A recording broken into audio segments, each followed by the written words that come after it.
నమస్తే, welcome to Bharat today. ఈ రోజైతే వరల్డ్ క్యాన్సర్ డేని పురస్కరించుకొని మనకి జూమ్లో అందుబాటులో ఉన్నారు సీనియర్ ఎంకాలజిస్ట్ డాక్టర్ ఎం నాగకిషోర్ గారు.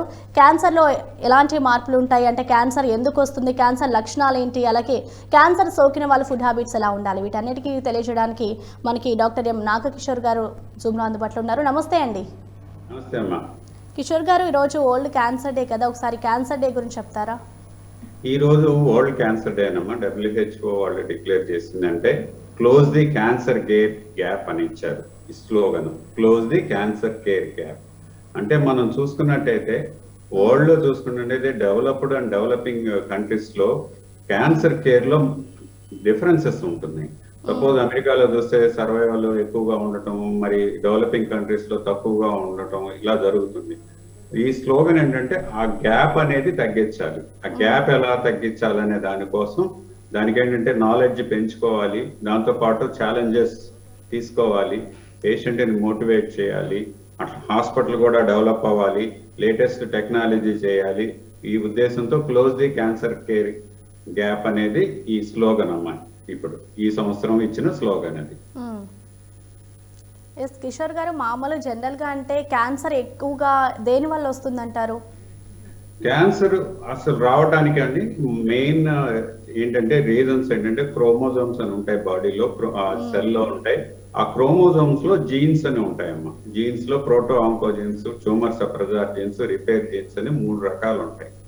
ఒకటి ఏంటంటే ప్రోటో ఆంకోజీన్ అంటే సెల్ 1 నుంచి 2గా డివైడ్ అవటం, 2 4గా డివైడ్ అవటం, 4 8గా చేస్తూ ఉంటుంది. ఈ సెల్ డివిజన్ అందరికీ జరుగుతుంది. ఒక లెవెల్ రావగానే ట్యూమర్ సప్రెసర్ జీన్ అనేది దాన్ని ఆపేస్తుంది. ఈ 4 అయినా చాలు ఇంకా ఎంతో. ఈ 2 రకాల జీన్స్ కి ఏదైనా తేడా వస్తే రిపేర్ జీన్ అని ఉంటుంది. ఆ రిపేర్ జీన్ రిపేర్ చేస్తుంటుంది. ఈ 3 జీన్స్ లో గనక ఏదన్నా మార్పులు వస్తే దాన్ని మ్యూటేషన్స్ అంటాం. ఆ మ్యూటేషన్స్ ఏమన్నా వచ్చి జీన్ లో కనుక మార్పులు వస్తే, సపోజ్ ప్రోటో ఆంకోజీన్ మ్యూటేషన్ వచ్చింది, అది ఎవరి మాట వినదు. 1 2 2 4 4 8 16 32 డివైడ్ అయిపోతూ ఉంటుంది. అప్పుడు అలాంటి సిచ్యువేషన్ లో క్యాన్సర్స్ వస్తాయి. అట్లానే ట్యూమర్ సప్రెసర్ జీన్ లో మార్పులు వచ్చి అది చేయాల్సిన పని చేయకపోయినా, అలాగే రిపేర్ జీన్స్ లో మార్పులు వచ్చినా కూడా క్యాన్సర్స్ వస్తాయి అన్నమాట. ఇది base line of the cancer, ఎందుకు వస్తుంది క్యాన్సర్ అని. కిషోర్ గారు, అలాగే క్యాన్సర్లో అంటే క్యాన్సర్లు ఎక్కువగా ఎలా వస్తూ ఉంటాయి, అంటే ఎలాంటి క్యాన్సర్లు ఎక్కువ ఉంటాయండి? అంటే ఫస్ట్ చూసుకుంటే క్యాన్సర్ కారణం ఏంటి అంటే కొన్ని కారణాలు ఆల్రెడీ మనకి తెలుసు. లైక్ ఒకటి టొబాకో వాడటం ఏంటంటే పొగాకులో ఉండే కెమికల్స్ మూలాన ఆ క్యాన్సర్స్ ఎక్కువగా వస్తున్నాయని తెలిసింది. సపోజ్ ఇండియాలో చూసుకున్నాం అనుకోమా, around 25 to 30% of the cancers పొగాకు మూలాన వస్తున్నాయని తెలుస్తుంది. అట్లానే బాగా ఆల్కహాల్ తీసుకునే వాళ్ళకి ఏంటంటే దాంట్లో ఉండే కెమికల్స్ బాడీలోకి వెళ్ళిపోయి క్యాన్సర్స్ వస్తున్నాయి. అట్లానే అల్ట్రావైలెట్ రేడియేషన్ అంటాం. అల్ట్రావైలెట్ రేడియేషన్ అంటే ఈ మన సన్లైట్ లో ఉండే రేడియేషన్ లో అల్ట్రావైలెట్ రేస్ ఉంటాయి. 280 to 320 నానోమీటర్స్ ఆ రేంజ్ లో ఆ రేడియేషన్ ఎక్కువగా పడినప్పుడు బాడీ మీద సో క్యాన్సర్స్, ఆ స్కిన్ క్యాన్సర్స్ ఇలాంటివి వచ్చే అవకాశం. అట్లానే కెమికల్స్, అట్లానే ఆస్బెస్టాస్. సపోజ్ ఆస్బెస్టాస్ వాటిలో ఎక్స్పోజ్ అయిన వాళ్ళకి మన కార్లకు కానీ వాటిలో కానీ బ్రేక్ లైనింగ్స్ ఉంటాయి, దాంట్లో ఆస్బెస్టాస్ ఫైబర్స్ ఉంటాయి అన్నమాట. ఈ ఆస్బెస్టాస్ ఇవన్నీ ఎక్స్పోజ్ అయిన వాళ్ళకి లంగ్ క్యాన్సర్స్, మీసోథీలియోమాస్ అట్లా వస్తుంటాయి. అట్లానే ఎన్విరాన్మెంటల్ పొల్యూషన్, మనం పొల్యూషన్ చూస్తూనే ఉన్నాం కదా, ఆ పొల్యూషన్ లో ఉండే కొన్ని కెమికల్స్ క్యాన్సర్ కాజ్ చేస్తుంటాయి. అట్లానే మన ఆహారంలో ఇప్పుడు పెస్టిసైడ్స్ అవన్నీ ఒక లెవెల్ దాటిపోయినప్పుడు అవి కూడా క్యాన్సర్ కాజ్ చేయడానికి అవకాశం ఉంటుంది. అలానే కొన్ని వైరస్లు ఉన్నాయి, HPV వైరస్ అని అంటాం అనమాట. ఈ HPV వైరస్ ఏంటంటే జనరల్ గా ఏంటంటే గర్భసంచి క్యాన్సర్లు, ముఖద్వారం క్యాన్సర్, సర్విక్స్ క్యాన్సర్స్, నోరు గొంతు క్యాన్సర్స్ కాజ్ చేస్తుంది. అట్లానే హెపటైటిస్ B వైరస్ అని ఉంటుంది. ఇదేంటంటే లివర్ క్యాన్సర్ కాజ్ చేయడానికి కాజ్ చేస్తుంది అనమాట. ఎక్కువ రోజులు హెపటైటిస్ B ఇన్ఫెక్షన్ ఉన్న వాళ్ళకి లివర్ క్యాన్సర్ రావడానికి అవకాశాలు ఎక్కువగా ఉన్నాయి. ఇట్లా రకరకాల కారణాలు ఉన్నాయమ్మా. ఓకే అండి, అంటే మెయిన్ గా ఈ క్యాన్సర్ వచ్చిన వాళ్ళకి ఫుడ్ హ్యాబిట్స్ ఎలా ఉండాలంటారండి?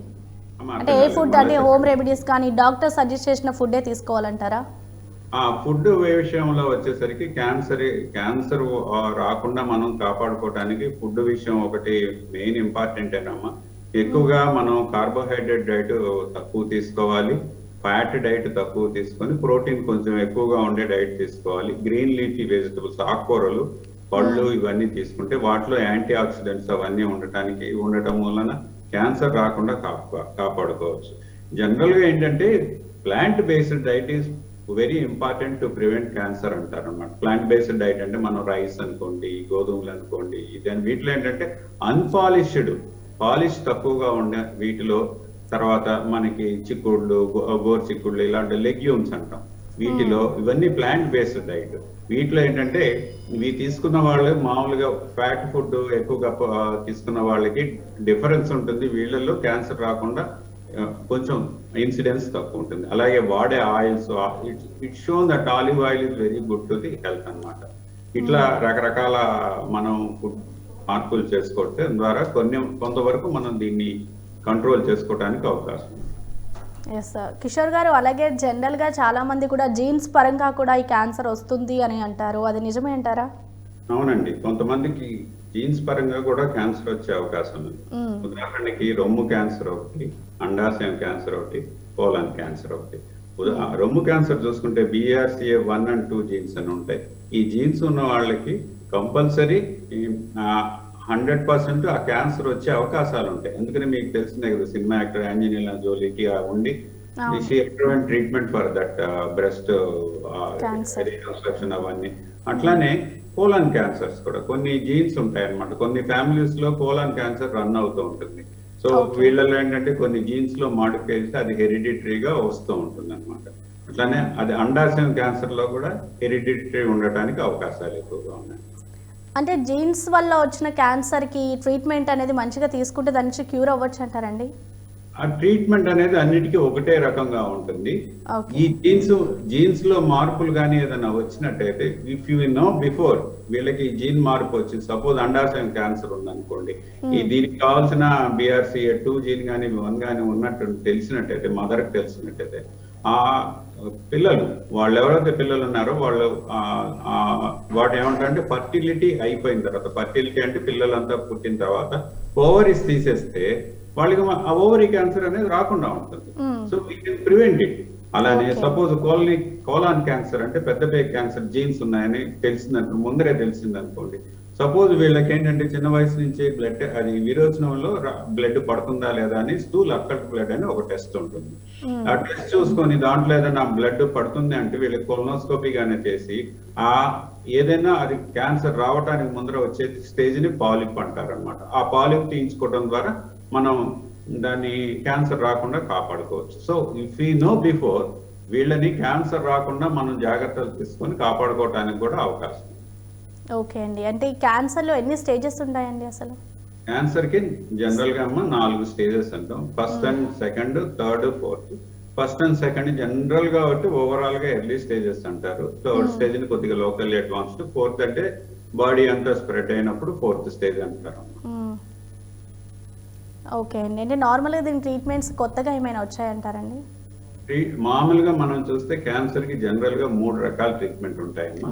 ఒకటి కీమోథెరపీ అంటారు, అంటే క్యాన్సర్ మెడిసిన్స్. రెండోది సర్జికల్ ఆంకాలజీ అనేది అది. మూడవది రేడియేషన్. ఈ మూడిట్లో కూడా లేటెస్ట్ గా మార్పులు వచ్చినాయి. కీమోథెరపీలో కూడా లేటెస్ట్ కీమోథెరపీలు వచ్చినాయి. దాంతో పాటు ఇమ్యునోథెరపీ అన్నమాట. స్పెసిఫిక్ గా ఏ యాంటీజెన్స్ ఎక్కువగా ఉన్నాయి ఈ క్యాన్సర్ పేషెంట్ లో చూసుకొని దానికి తగ్గట్టుగా యాంటీబాడీస్ కనుక ఇచ్చినట్టయితే వీళ్ళకి సక్సెస్ అవడానికి ఎక్కువగా ఉంది. ఉదాహరణకి చూసుకుంటే బ్రెస్ట్ క్యాన్సర్ లో HER2 అనేది ఒక యాంటీజెన్ ఉంటుంది. అది HER2 అనేది ఉంటుంది. ఆ HER2 జీన్ కనుక పాజిటివ్ ఉన్న వాళ్ళకి యాంటీ-HER2 యాంటీబాడీ ఇస్తే కనుక 15% ఇంప్రూవ్మెంట్ ఇన్ సర్వైవల్ ఉంటుంది. 15% దాకా పెరుగుతుంది అన్నమాట. అట్లానే రకరకాల ఇమ్యూనోథెరపీ వచ్చినాయి, యాంటీబాడీస్ వచ్చినాయి. మా స్కిన్ క్యాన్సర్స్, మెలనోమా కూడా బాగా మంచి మనం పేపర్లో చూస్తూ ఉంటాం లేటెస్ట్ గా క్యాన్సర్ మెడిసిన్ వచ్చింది అని. ఇవన్నీ కూడా ఇమ్యూనోథెరపీ అన్నమాట. అట్లానే సర్జికల్ ఆంకాలజీ సర్జరీలో కూడా చూసుకుంటే చాలా మార్పులు వచ్చినాయి. ఇదివరకు రోజుల్లో ఏంటంటే రొమ్ము క్యాన్సర్ వస్తే రొమ్ము మొత్తం తీసేయటం అట్లా ఉండేది. కానీ ఇప్పుడు లేటెస్ట్ గా ఆంకోప్లాస్టిక్ బ్రెస్ట్ సర్జరీలు అట్లా ఇలాంటివన్నీ లేటెస్ట్ అన్నమాట. ఆ రొమ్ము మొత్తం తీయకుండా అచ్చంగా గడ్డ వరకు తీసి ఆ పక్క రొమ్ముకి ఎలా ఉందో అట్లా చేయటం అనేది ఆంకోప్లాస్టిక్ బ్రెస్ట్ సర్జరీ అన్నమాట. అట్లానే లింబ్ కన్సర్వింగ్ సర్జరీస్. ఇది వరకు కాలికి ఎముకలకి క్యాన్సర్ సర్జరీ సాధారణంగా అమ్మ ఆస్టియోసార్కోమా అనేది ఈ చిన్న వయసులో వాళ్ళకి 15 నుంచి 25 ఏళ్ల మధ్యలో వాళ్ళకి వస్తూ ఉంటుంది. వీళ్ళకి ఇదివరకు రోజులు ఏంటంటే ఆ కాలు తీసేయటం, చెయ్యి తీసేయటం జరుగుతుంది. కానీ ఇప్పుడు వచ్చిన లేటెస్ట్ కీమోథెరపీను లింబ్ కన్సర్వింగ్ సర్జరీ అంటే మన ఇంప్లాంట్స్ చూసారు కదా, ఇది పెద్ద వయసులో వాళ్ళకి నీ ఇంప్లాంట్ చేసినట్టు వీళ్ళకి కూడా మనం నీ ఇంప్లాంట్లు అట్లా కొత్త ఇంప్లాంట్లు రావడం దాకా కన్సర్వింగ్ సర్జరీస్ ఎక్కువగా ఉన్నాయన్నమాట. అట్లానే ఇంతకుముందు ట్రీట్మెంట్ లో ఏంటంటే ఈ వాయిస్ సపోజ్ గొంతు క్యాన్సర్ ఏమైనా వస్తే వాయిస్ బాక్స్ మొత్తం తీసేసేవాళ్ళు. జీవితాంతం వాళ్ళు ఇక్కడ రంధ్రం వేసుకుని గాలి ఇక్కడి నుంచి తీసుకునేవాళ్ళు. వాయిస్ అనేది ఉండేది కాదు. ఇప్పుడు వచ్చిన లేటెస్ట్ మాడిఫికేషన్ రేడియేషన్, కీమోథెరపీ వీటి మూలాన అంటే అసలు అలాంటి ఆపరేషన్ లేకుండా పేషెంట్ కి వాయిస్ తో పాటు క్యాన్సర్ తగ్గడానికి కూడా అవకాశం ఉంది. ఇంకొక నెక్స్ట్ స్టెప్ ఏంటంటే రేడియేషన్ ట్రీట్మెంట్ చూసుకున్నట్టయితే రేడియేషన్ ట్రీట్మెంట్ లో కూడా చాలా మార్పులు వచ్చినాయి. ఇదివరకు రోజుల్లో ఏంటంటే కోబాల్ట్ మెషిన్ అలా ఉండేవి. ఇప్పుడు లీనియర్ యాక్సిలరేటర్ అని స్పెసిఫిక్ రేడియేషన్ తక్కువ సైడ్ ఎఫెక్ట్స్ తో వచ్చింది అనమాట. దీంట్లో ఐఎంఆర్టీ, విమ్యాట్, ఐజీఆర్టీ ఇట్లా రకరకాలుగా వచ్చినాయి అనమాట. దీంట్లో ఏంటంటే పేషెంట్ కి ఎక్కడి నుంచి ఎక్కడ దాకా క్యాన్సర్ ఉందో చూసుకొని సిటీ స్కాన్ కానీ, ఎంఆర్ఐ కానీ, పెట్ స్కాన్ కానీ చూసుకొని కంప్యూటర్ ద్వారా వీళ్ళకి ఇక్కడి నుంచి ఎక్కడ దాకా రేడియేషన్ ఇవ్వాలి, నార్మల్ టిష్యూకి రేడియేషన్ ఇవ్వకూడదు అని ఆ టెక్నిక్స్ అని డెవలప్ అయినాయి. ఇదే కాకుండా ఎస్ఆర్ఎస్, ఎస్ఆర్టీ అని బ్రెయిన్ లో కానీ ఎక్కడైనా ట్యూమర్స్ ఉన్నట్టయితే ఎగ్జాక్ట్ గా ఆ ట్యూమర్ వరకే రేడియేషన్ ఇచ్చి పక్కన నార్మల్ బ్రెయిన్ టిష్యూ కానీ దేనికి తగలకుండా వచ్చే టెక్నాలజీ కూడా వచ్చింది. సో దీనివల్ల ఏంటంటే పేషెంట్ కి సర్వైవల్ పెరుగుతుంది, సైడ్ ఎఫెక్ట్స్ తగ్గుతున్నాయి, యాజ్ నార్మల్ యాజ్ పాసిబుల్ అవుతుంది, యాజ్ ఎర్లీ యాజ్ పాసిబుల్ వాళ్ళు వాళ్ళ పనుల్లోకి వాళ్ళు వెళ్ళగలుగుతున్నారమ్మా. రైట్ అండి, మనకి విశాఖపట్నం నుంచి కాలర్ లైన్ లో ఉన్నారు. హలో, నమస్తే అండి నాగేశ్వర్ గారు.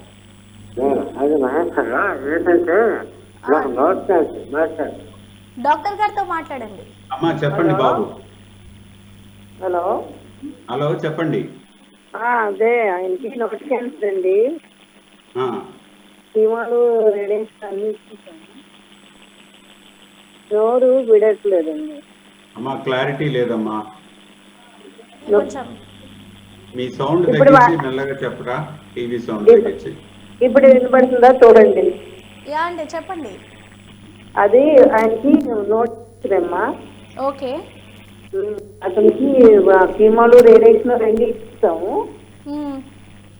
ఇది నోరు విడట్లేదు, గొంతులోని విడట్లేదు, ఇలాగా నోరు అసలు ఇలాగా ఓపెన్ అవ్వట్లేదు. ఓకే అండి, అంటే క్లారిటీగా వినిపించట్లేదండి మీ వాయిస్. అంటే నోరు పూత పూసింది అని ఏదో చెప్తున్నారు. సో పూత కాదండి, నోరు విడట్లేదు, తెరవట్లేదు నోరు, తెరవట్లేదు. మోస్ట్ లైక్లీ అమ్మా ప్రాబబ్లీ మౌత్ క్యాన్సర్ ఉంది అని అంటున్నారండి. అంతేనా? ఫుడ్ తినట్లేదు, నోటి క్యాన్సర్ కి ట్రీట్మెంట్ తీసుకొని ఉంటారు. మౌత్ క్యాన్సర్ ఉంది, నోరు ఓపెన్ అవ్వట్లేదు అని చెప్తున్నారండి. నోరు ఓపెన్ అవ్వట్లేదు అని అంటున్నారు. దీంట్లో ఏంటంటే క్యాన్సర్ ట్రీట్మెంట్ లో ఒక ట్రీట్మెంట్ ఇవ్వటం కాదు, రీహాబిలిటేషన్ అంటాం అనమాట. యాజ్ నార్మల్, ఇందాక చెప్తున్నాను చూసారా, యాజ్ నార్మల్ యాజ్ పాసిబుల్ మనం వాళ్ళని తీసుకురావాలి. వీళ్ళకి మెయిన్ ప్రాబ్లం అంటే నోరు క్యాన్సర్లకి వాటికి ఏంటంటే లోపల టెరిగాయిడ్ మజిల్స్ అనే ఉంటాయి. ఇవి ఏంటంటే మన దవడ దగ్గర నుంచి బ్రెయిన్ కి వెళ్ళేదానికి సపోర్టింగ్ అనమాట. నోరు తెరవాలన్నా, నోరు మూసుకోవాలన్నా ఈ టెరిగాయిడ్ మజిల్స్ ఇంపార్టెంట్. కొన్నిసార్లు ఏమవుతుందంటే ఈ క్యాన్సర్ అనేది ఆ టెరిగాయిడ్ మజిల్స్ వాటికి వెళ్ళిపోయినప్పుడు వీళ్ళంతా నోరు మూసుకుపోతుంది, నోరు తెచ్చుకోదు, స్ట్రెచ్ అవ్వదు. That is the main issue. అక్కడ క్యాన్సర్ తగ్గుతుంది, నోరు తెరవలేకపోతారు. చాలా ఇబ్బందిగా ఉంటుంది. అన్నం తినలేరు, ఏం తిన్నా చిన్న గ్యాప్ తోనే ఉంటాయి. దీనికి ఏంటంటే రకరకాల ట్రీట్మెంట్స్ ఏంటంటే ఫస్ట్ అండ్ ఫార్మోస్ట్ థింగ్ ఏంటంటే ఎక్సర్సైజెస్ చేయాలి. నోటి దవడకి ఎక్సర్సైజెస్, ఆ కండ ఏదైతే అదే మళ్ళీ స్ట్రెచ్ అయ్యేటట్టు చేయాలన్నమాట. ఇది ఒక రకం. రెండోది ఏంటంటే ఈ నోరు క్యాన్సర్ ఎక్కువగా ఏమిటంటే ఈ గుట్కాలు, పాన్ పరాకులు తినే వాళ్ళకి వస్తుంది. వీళ్ళకి ఏమవుతుందంటే సబ్మ్యూకోజల్ ఫైబ్రోసిస్ అని వస్తుంది. అంటే నోట్లో లైనింగ్ అంతా కూడా గట్టిగా రాయిలాగా అయిపోతుంది అనమాట. అది స్ట్రెచ్ అవుతుంది. ఇప్పుడు మనం నోరు తెరవాలంటే నోరు తెరుస్తాం, మూసేయాలంటే మూసేస్తాం. వీళ్ళకి అట్లా కాదు, నోరు అనేదే తెరవలేదు. దీన్ని సబ్మ్యూకోజల్ ఫైబ్రోసిస్. వీళ్ళకి క్యాన్సర్ వచ్చే అవకాశాలు ఎక్కువగా ఉంటాయి. ట్రీట్మెంట్ ఇస్తారు, క్యాన్సర్ తగ్గుతుంది, కానీ నోరు తెరవదు. సో దీనికి ఏంటంటే సబ్మ్యూకోజల్ ఫైబ్రోసిస్ కి కొన్ని సర్జరీలు కూడా ఉన్నాయి.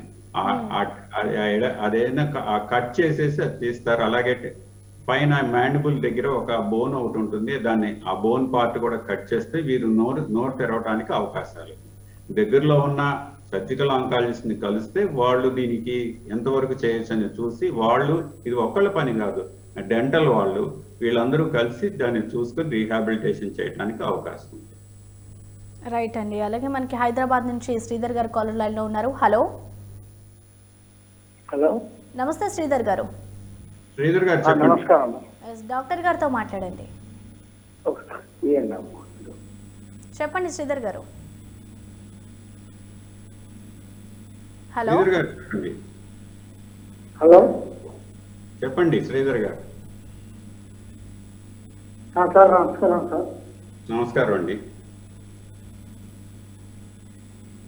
అదేమ్మా, నాకు కొంచెము ఐజీ ప్రాబ్లం ఉంది.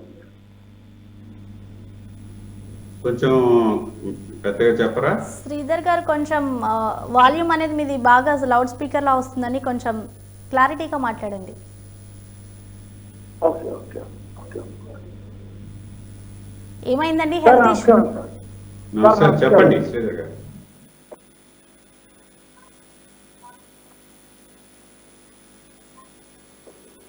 మాట్లాడండి. నేను ఎస్ సార్, కాల్ అయితే కట్. నా టీవీ కూడా మ్యూట్లో చేస్తా అంటున్నా. ఏంటండి? మా టీవీ కూడా మ్యూట్లో చేస్తా అని చెప్తున్నా మేడం. సరే అండి, మీ ప్రాబ్లం ఏంటో డాక్టర్ గారితో చెప్పండి. అదే ఒకసారి దర్శనంతో మాట్లాడితే మేము కూడా మాట్లాడుతున్నాం. మాట్లాడండి. చెప్పండి. డాక్టర్ గారు ఉన్నారండి, మాట్లాడండి. శ్రీధర్ గారు చెప్పండి. నమస్కారం సార్. నమస్కారం అండి. ఎస్ ఎస్ కిషోర్ గారు, అలాగే జనరల్గా చాలా మంది కూడా అంటే స్మోక్ చేస్తేనే ఈ క్యాన్సర్ వస్తుంది అని అంటున్నారు. స్మోక్ చేయకుండా కూడా కొంతమందికి వస్తూ ఉంటుంది కదా, ఎందువల్ల అండి? అదే స్మోక్ క్యాన్సర్ అనేది కారణం అమ్మ, జీన్ లో వచ్చే మ్యూటేషన్స్ అని మనం అనుకున్నాం కదా. ఈ మ్యూటేషన్స్ కి ఏంటంటే రకరకాల కెమికల్స్ మోస్ట్ ఇంపార్టెంట్ అన్నమాట. ఈ ఆ కెమికల్ కార్సినోజన్స్ అంటాం దీన్ని. దీంట్లో ప్రో కార్సినోజన్స్ అని రకరకాల. కార్సినోజన్స్ అంటే క్యాన్సర్ కాజింగ్ కెమికల్స్, అట్లానే ప్రో కార్సినోజన్స్. కొన్ని కెమికల్స్ ఏంటంటే దాన్ని డైరెక్ట్ గా బాడీ మీద క్యాన్సర్ ఉత్పత్తి చేయవు, అది బాడీలో లివర్ లోకో దేంట్లోకో వెళ్ళి దాంట్లో మాడిఫికేషన్ చేసి క్యాన్సర్ కాజ్ చేస్తాయి. ఇలాంటివన్నీ రకరకాల కారణాలు ఉంటాయి అన్నమాట. ఈ నాట్ ఓన్లీ టొబాకో, రకరకాల వినైల్ క్లోరైడ్ అని ఇట్లా మనం చూసుకున్నట్టయితే ఈసోఫేజల్ క్యాన్సర్ కానీ, అంటే ఫుడ్ పైప్ క్యాన్సర్, వీటన్నిటికీ ఏంటంటే స్మోక్డ్ ఫిష్, స్మోక్డ్ దాంట్లో నైట్రోజమైన్స్ అని ఉంటాయి అన్నమాట. ఈ నైట్రోజమైన్స్ ఇలాంటివన్నీ కూడా క్యాన్సర్ కాజింగ్ థింగ్స్ అన్నమాట. అట్లాగే మాటికి మనం ఆయిల్ ఉంటుంది, దాన్ని మాటికి బాయిల్ చేసేస్తే దాంట్లో కూడా క్యాన్సర్ కాజింగ్ కెమికల్స్ ఉత్పత్తి అవ్వడానికి కూడా అవకాశం ఉంటుంది అన్నమాట. అదే రిపీటెడ్ గా వాడి ఆయిల్ వాడతారు కదా, ఇలాంటి వాటిల్లో అలా రకరకాల కెమికల్స్ మూలాన ఎక్కువగా వస్తుందమ్మా. Not only tobacco, other chemicals also. Okay, అంటే మనం యూజ్ చేసే ఆయిల్స్ ని బట్టి, తినే ఫుడ్ ని బట్టి కూడా వస్తుంది. అదే ఆయిల్ రిపీటెడ్ గా వాడితే దాని మూలాన కూడా ఆ కెమికల్స్ ఉత్పత్తి అవుతాయన్నమాట. మోస్ట్ ఇంపార్టెంట్ నైట్రోజమైన్స్ అని. అట్లానే ఇప్పుడు గ్రౌండ్ నట్ ఉంటుంది, వేరుశనగ గుళ్ళు ఉంటాయి కదా, దాంట్లో ఆఫ్లోటాక్సిన్స్ అని ఉంటాయి. అందుకు దాని ఫంగస్ పట్టింది అనుకోండి, దాంట్లో కూడా ఆఫ్లోటాక్సిన్స్ అని ఉంటాయి అన్నమాట. ఈ ఆఫ్లోటాక్సిన్స్ ఉన్న ఆ వేరుశనగ గుళ్ళు ఇవన్నీ తీసుకుంటే లివర్ క్యాన్సర్స్ రావడానికి, అంటే వెంటనే రాదు, ఒక సర్టెన్ డోస్ దాటిన తర్వాత ఆ లివర్ క్యాన్సర్స్ ఇలాంటివి రావడానికి అవకాశం ఉంటుంది. ఇదన్నీ ప్రూవెన్ అన్నమాట. అట్లానే చిమ్నీ స్వీపర్స్, ఫస్ట్ క్యాన్సర్ ఎట్లా వచ్చింది, ఎట్లా అసలు ఈ కెమికల్స్ మూలాన తెలిసింది ఏంటంటే చిమ్నీ స్వీపర్స్. ఇదివరకు రోజులు ఏంటంటే షిప్ లో ఆ చిమ్నీస్ ఉండేవి కదా, ఆ చిమ్నీస్ క్లీన్ చేయడానికి ఏంటంటే పొగకి ఆ సూట్ అంతా తీయడానికి చిమ్నీ స్వీపర్స్ అని స్పెషల్ ఆక్యుపేషన్ ఉండేది. ఆ చిమ్నీ స్వీపర్స్ లో స్కిన్ క్యాన్సర్స్ రావటం జరిగింది అట్లా. ఓకే అండి, అంటే జనరల్ గా 4 స్టేజెస్ ఉంటాయి కదండి క్యాన్సర్ లో. అవునండి. అంటే ఫస్ట్ స్టేజ్ కి, సెకండ్ స్టేజ్ కి, లాస్ట్ స్టేజ్ కి పీరియడ్ ఆఫ్ టైం ఎంత ఉండొచ్చండి? Very good question. Depending on the type of cancer. Okay okay. Cancer రావటం అంత ఈజీ కాదు, పెరగటం అంత ఈజీ కాదు, చాలా టైం పడుతుంది. సుమారుగా ఉదాహరణకి రొమ్ము క్యాన్సర్ చూసుకున్నట్టయితే మినిమం యావరేజ్ గా అంటే మనం కరెక్ట్ గా దీనికి సిద్ధాంతాలు ఏం లేదు, ఒక్కో పేషెంట్ కి ఇమ్యూనిటీని బట్టి రకరకాలు ఉంటాయి. మినిమం 3-4 మంత్స్ 4 మంత్స్ దాకా కూడా ఒక స్టేజ్ నుంచి ఇంకో స్టేజ్ వెళ్లకుండా ఉండడానికి అవకాశాలు. ఓకే ఓకే అండి. అంటే నార్మల్గా ఫస్ట్ స్టేజ్లో ఉన్న వాళ్ళు కూడా తొందరగా చనిపోతారు, అలాగే ఫోర్త్ స్టేజ్కి వచ్చేసరికి కూడా చనిపోతారు. సో దానికి డిఫరెన్స్ ఏంటంటారు? అంటే ముందుగా చెక్ ఎగ్జాక్ట్లీ అడుగుతున్నారు. ఇప్పుడు ఏంటంటే మనం చూసుకున్నట్టయితే ఓవరాల్ గా క్యాన్సర్ లో క్యూర్ రేట్స్ అరౌండ్ 60% ఉన్నాయి. ఒక 20% ఏంటంటే లైఫ్ స్పాన్ పెంచగలుగుతున్నాం, ఇంకో 20% ఏంటంటే మనం ఏం చేసినా క్యాన్సర్ దాన్ని పెరిగిపోతూ ఉంటుంది. ఇదంతా ఎందుకంటే ఫస్ట్ స్టేజ్ లో ఉండే వాళ్ళకి అరౌండ్ 90% పీపుల్ కి క్యాన్సర్ పూర్తిగా తగ్గిపోతుంది, 10% కే తగ్గదు. ఆ 10% ఎందుకు అంటే దాంట్లో ఉండే కొన్ని మ్యూటేషన్స్ మూలాన, జీన్ లో ఉండే మ్యూటేషన్స్ మూలాన రెసిస్టెన్స్ అని వస్తుంది, రెసిస్టెన్స్ టు ట్రీట్మెంట్. మనం ఏ ట్రీట్మెంట్ ఇచ్చినా కూడా ఆ క్యాన్సర్ మాట వినదు. Whether it is radiation, it is chemotherapy, it is surgery, అది మళ్ళా వచ్చే అవకాశాలు ఎక్కువగా ఉన్నాయన్నమాట. అదే ఫోర్త్ స్టేజ్ లో ఉన్నట్టయితే సక్సెస్ రేట్ తక్కువగా ఉంటుంది, బాడీ అంతా స్ప్రెడ్ అవుతుంది కదా. 90 దానికి చాలా అంటే ఆల్మోస్ట్ 0 to రకరకాల క్యాన్సర్ 0 to 20-30% వరకే చెప్తాం అన్నమాట. ఫోర్త్ స్టేజ్ అంటే బాడీ అంతా స్ప్రెడ్ అయిపోయి ఈ క్యాన్సర్ లొంగే అవకాశాలు చాలా తక్కువగా ఉంటాయి. బట్ ఇప్పుడున్న కొత్తగా వచ్చిన ట్రీట్మెంట్ లో కూడా ఇమ్యూనోథెరపీ కానీ ఇలాంటి వాటిలో కూడా చాలా మంది చాలా కాలం సర్వైవ్ 4 years 5 years ఇలా సర్వైవ్ అవుతున్న వాళ్ళు కూడా ఉన్నారనమాట. సో హోప్లెస్ సిచ్యువేషన్ ఏం కాదు, hopeful situation. But we should have a proper treatment. అది పద్ధతి ప్రకారం ఫస్ట్ పేషెంట్ చూడగానే అసలు ఏ స్టేజ్ లో ఉన్నాడు, ఎట్లా ఉన్నాడు, వీళ్ళని ఏ విధంగా చేస్తే వీళ్ళ సర్వైవల్. మేము ఎప్పుడు చూస్తున్నామా ఈ రోజు రేపటి గురించి బాగానే ఆడేవాడు, రేపు బాగుంటే చాలు, ఎల్లుండి బాగుంటే కాదు, 5 ఏళ్ల తర్వాత కూడా బాగుండాలి, 10 ఏళ్ల తర్వాత కూడా బాగుండాలన్న ఉద్దేశంతో క్యాన్సర్ ట్రీట్మెంట్ ఇస్తాం. ఆ ఉద్దేశంతో మనం ముందరికి వెళ్తుంటాం. రైట్ అండి. మనకి గుంటూరు నుంచి మరొక కాలర్ ఉన్నారు. హలో హలో హలో నమస్తే మమత గారు. హలో హలో డాక్టర్, నా పేరు మమత అండి. నమస్తే అమ్మా, చెప్పండి. 1 week నుంచి గొంతులో నుంచి ఉమ్మినప్పుడు బ్లడ్ పడుతుందండి. ఓకే. ఉమ్ముతో కలిపి పడుతుంది. రీసెంట్ గా నేను హాస్పిటల్కి వెళ్తే గొంతు ఇన్ఫెక్షన్ అని అన్నారు. దాంతో ప్రాబ్లం ఏమన్నా అవుతుందా సార్?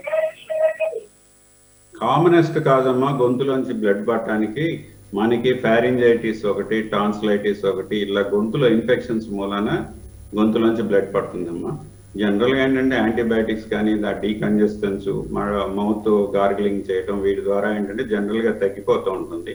ఒకవేళ తగ్గకుండా ఉన్నట్టయితే డెఫినెట్ గా మనం అది ఎండోస్కోపీ కానీ ఏదైనా చేసుకొని ఏదైనా అబ్నార్మాలిటీస్ ఏమైనా ఉన్నాయా, క్యాన్సర్ లాంటివి ఉన్నాయా అనేది చూసుకోవాలి.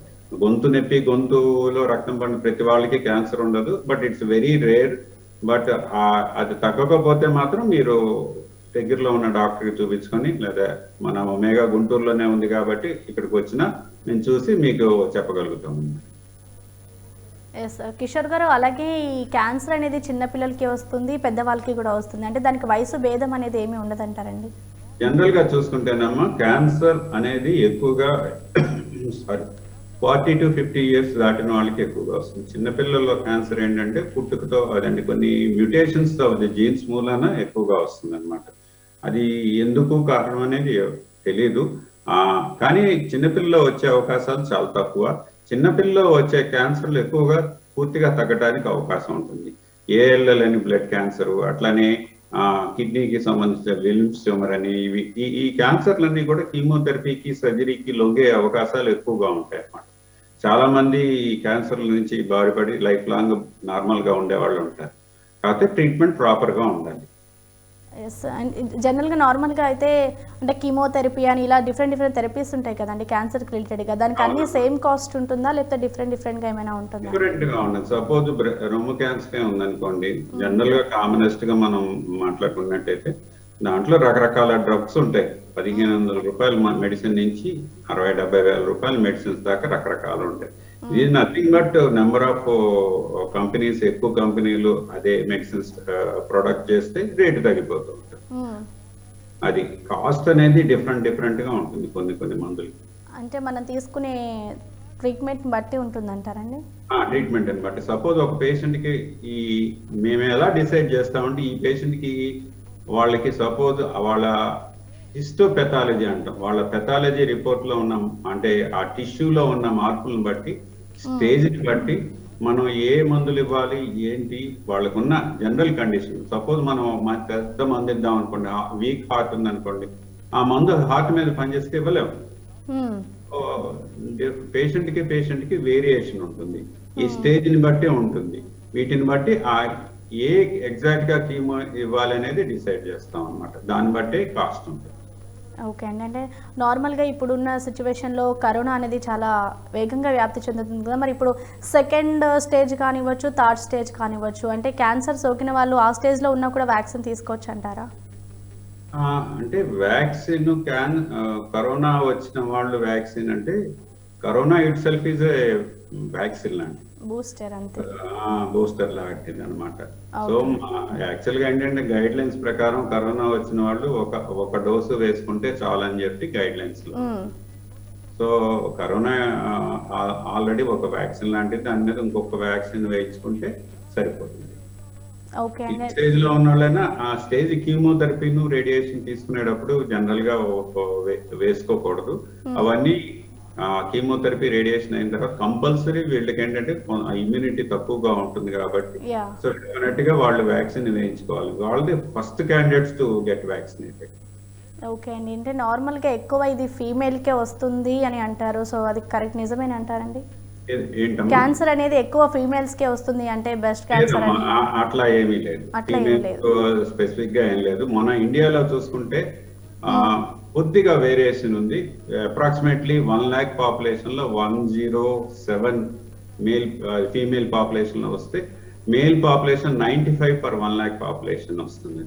కొద్దిగా వేరియేషన్ ఉంది, అంతేగాని ఎక్కువ అయితే ఏమీ లేదు, అట్లా ఏమీ లేదు. అంటే ఫీమేల్ మేల్ ఏంటంటే ఎక్కువగా ఏంటంటే ఫీమేల్స్ లో ఏంటంటే cervix cancer, breast cancer lion share, అంటే 50% ఆఫ్ ది క్యాన్సర్స్ ఫీమేల్స్ లో ఈ సర్వీక్స్ బ్రెస్ట్ క్యాన్సర్స్ వస్తాయి. ఆ తర్వాత కోలాన్, రెక్టమ్, ఓవరీ ఈ క్యాన్సర్స్ వస్తాయి. మేల్ లో చూసుకుంటే ఎక్కువగా నోరు క్యాన్సర్, గొంతు క్యాన్సర్, ఆ తర్వాత ఊపిరితిత్తుల క్యాన్సర్, కోలోరెక్టల్ అన్నమాట, విరోచనం పేగు క్యాన్సర్స్, ఇవి ఎక్కువగా వస్తుంటాయి. ఆ తర్వాత మిగతా క్యాన్సర్లు వస్తున్నాయి. సో ఇవి అంతేగాని వీళ్ళలో ఎక్కువ వీళ్ళలో తక్కువ అని లేదు. జనరల్ గా ఏంటంటే ఇంకా కరెక్ట్ గా చూసుకుంటే ఫీమేల్ క్యాన్సర్స్ కొంచెం తొందరగా ఎర్లీగా వాళ్ళు ఐడెంటిఫై చేసుకుని వాళ్ళే వస్తారు.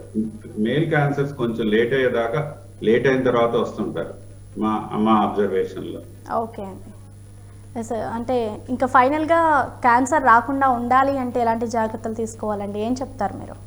అంటే క్యాన్సర్ రాకుండా చూడాలి అంటే first and foremost good food తీసుకోవాలి, అడిక్వేట్ ఎక్సర్సైజ్ చేయాలి, తర్వాత ఓబిసిటీ లావ్ అవ్వకుండా చూసుకోవాలి, ప్రాపర్ వ్యాక్సినేషన్ తీసుకోవాలి, ఓకే, రెగ్యులర్ హెల్త్ చెకప్ తీసుకోవాలి, సన్లైట్ వాటికి ఎక్స్పోజ్ అవ్వకుండా చూసుకోవాలి.